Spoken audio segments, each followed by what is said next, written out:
It is good to be here today with you, brothers and sisters. It is good. I'm very happy to be here. I'm full of joy.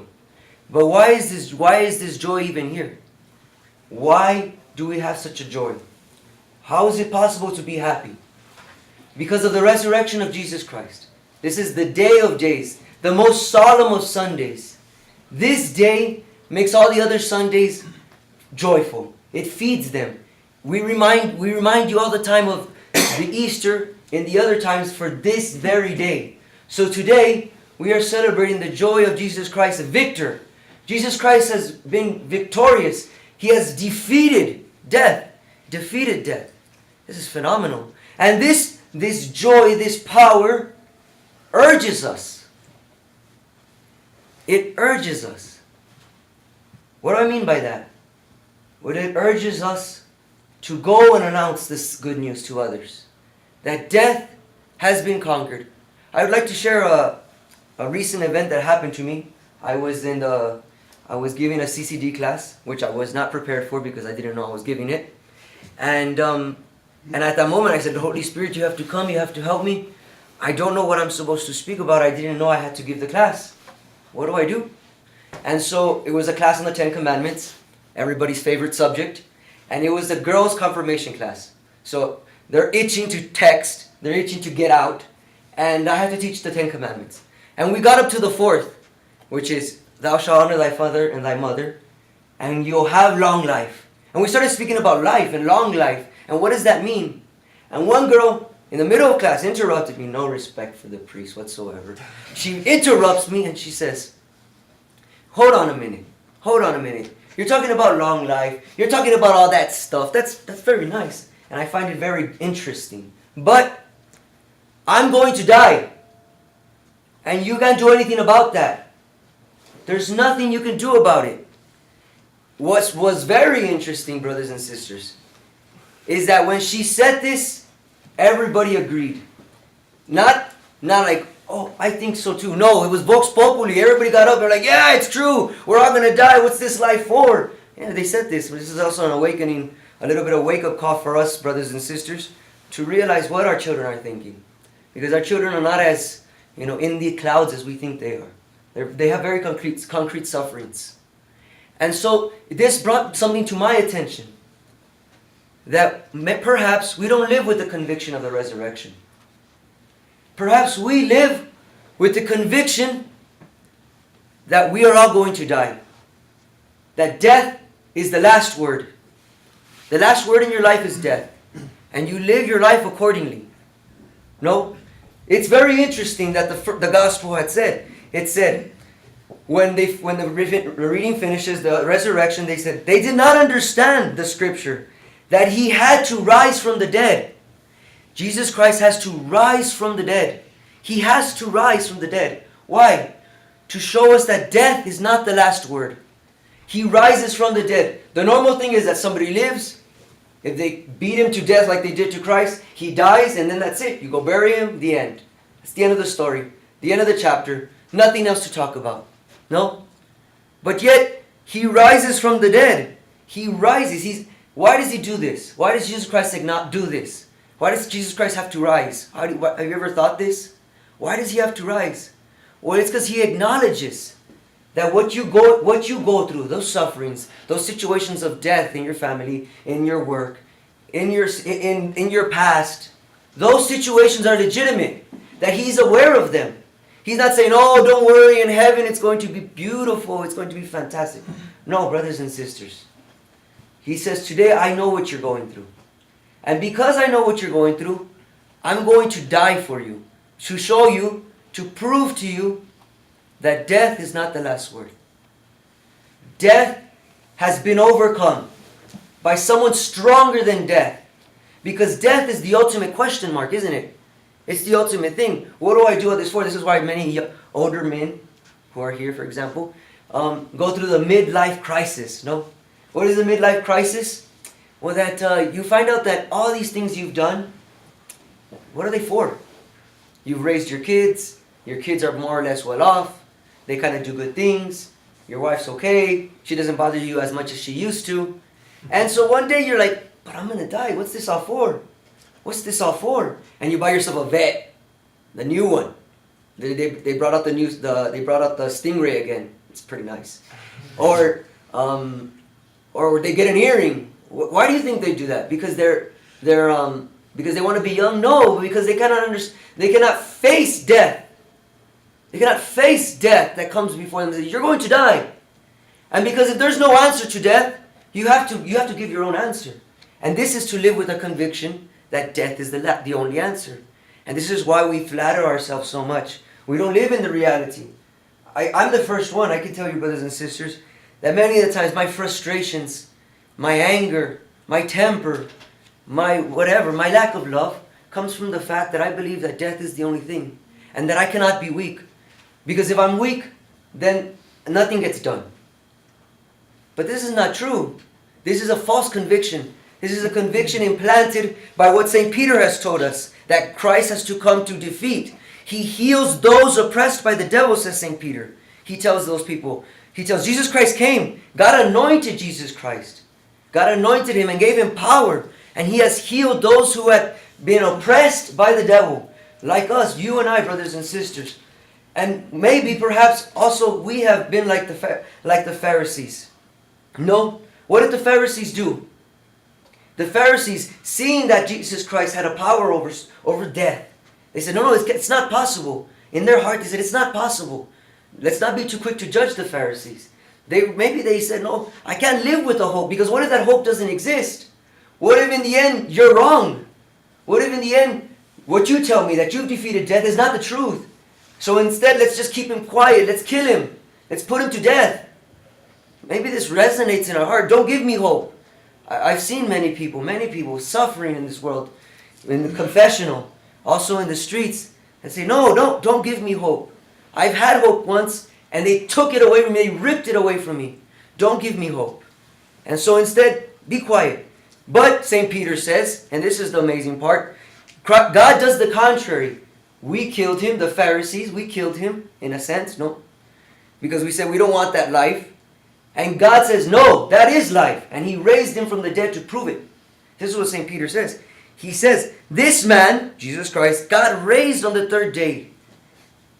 God raised him to prove to us that this life that we live, this conviction we live in, is wrong. To show us another life full of hope, a life that's full of joy. And this is why when we were singing the sequence, it says, Christ indeed from death is risen, our new life obtaining. Have mercy, victor king, the victor, the one that's conquered. And from what? Well, the sequence tells us from what? Death and life contended. You know, there was a battle. It's like a Mayweather and Pacquiao fight. Death and life contended. And the combat stupendous. But the Prince of Life, Jesus Christ, who died, that is, he legitimately died. It's not like he went somewhere and he hid and then he's like, oh, I was dead. No, he was dead. He was dead. He reigns immortal. That is, death no longer has the last word. And what does this mean? It's a proof that death is not the end, in the sense that today, sadness is not the last word. Or depression. I know many of us suffer from these kind of things. It's a reality. But joy exists. Joy exists. That you come here also, and many of us also have full of hatreds, not little hatreds, maybe the small things, but real grudges against those who legitimately hurt us. Well, I come to announce to you today that forgiveness is possible. Me being the first one, I've experienced it. I've been forgiven for many of the transgressions I've done to my little brothers and sisters. That I say, I deserve to be thrown out. To say, get out of here. If you're going to act like that, even with your own blood. But no, I've received forgiveness, not only from God, but from my relatives, from my brothers and sisters. This is the power of God. The legitimate power of God. And this is why, brothers and sisters, today I wanted to talk also about this, urging us to go and announce the gospel that I spoke of in the beginning. Because with this conviction, it's not that you have to make a strenuous effort to, announce the gospel. It comes naturally. Why? Because this conviction now reigns in your life. This conviction runs your life. Which is what? That death is not the last word. It's this simple. It is that simple. It's that simple. It doesn't have to be anything grand. And this is why St. Paul says that this conviction is already in your hearts and on your lips. And Psalm 118, which we sang today, said, I can declare the works of the Lord. Declare the works of the Lord. What are the works of the Lord? That you've received forgiveness. That you've also forgiven. That you've been reconciled to God. That God who you always thought was a monster, who had to beat you with a stick when you did wrong. Now you're like, no, He's my Father. He loves me. He loves me. And your Father may be here that you never knew. Maybe you've met Him. I want to also call to mind in this Easter the times that God has shown Himself powerful in His resurrection in our lives. Maybe you come here and you've had experiences of this. It's not that you haven't, because you've been baptized. So God has given you His Holy Spirit, and you've had experiences of the resurrection. Maybe you were afraid to have another child in your family. You and your wife talked about it, and God gave you the grace to have another child. This is the power of the resurrection.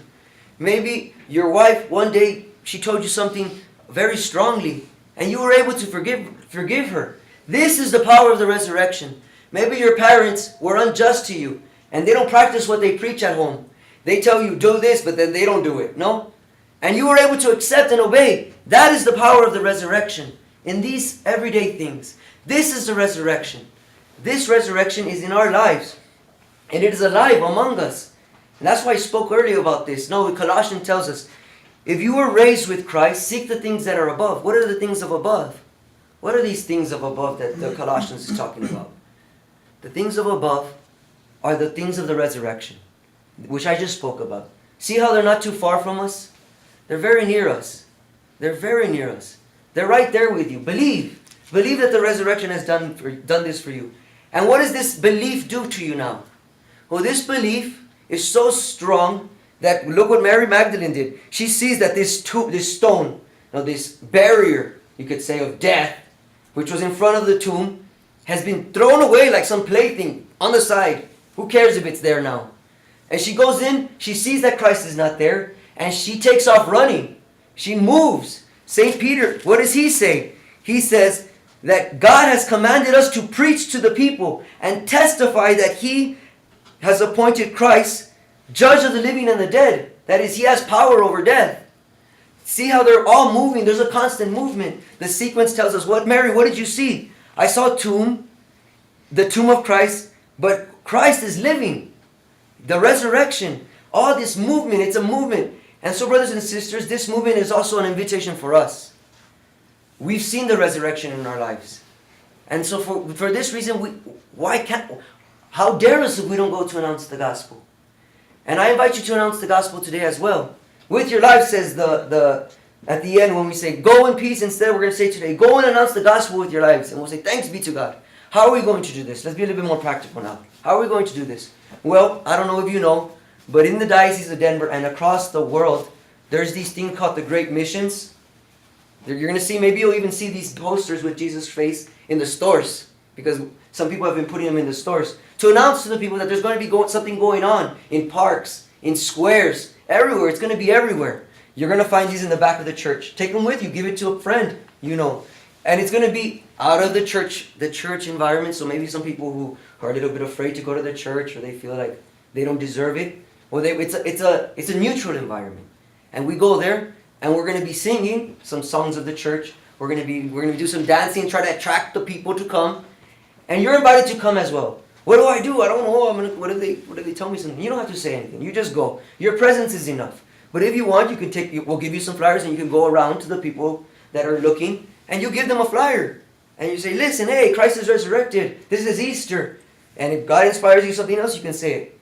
Maybe you can't make it. Or maybe you feel that it's a little bit too much. You can also announce the gospel with your life. How? By proving the resurrection exists. Maybe you ask for forgiveness to your wife or your husband in front of your kids. And your kids are going to be like, whoa, what's going on here? And your kids are going to freak out. But this is the power of the resurrection. And your kids, they will see that death is not the last word. Or maybe at school, they say, hey, listen, there's a party. Let's go party. And you say, no, I don't want that. I don't want it. And like, hey, man, something's wrong with this guy. He's not the same no more. He doesn't want to go out and get high or whatever. I don't know. Announcing the gospel with your lives. Why? because this life has been given to you. And this life is good. It is good to be here. It is so good that the responsorial psalm, and I end now, it says, the right hand of the Lord has struck with power. He has struck death with power. The right hand of the Lord is exalted. Glory, the glory of God is exalted. What is the glory? The resurrection in your life. And then, I shall not die, but live and declare the works of the Lord.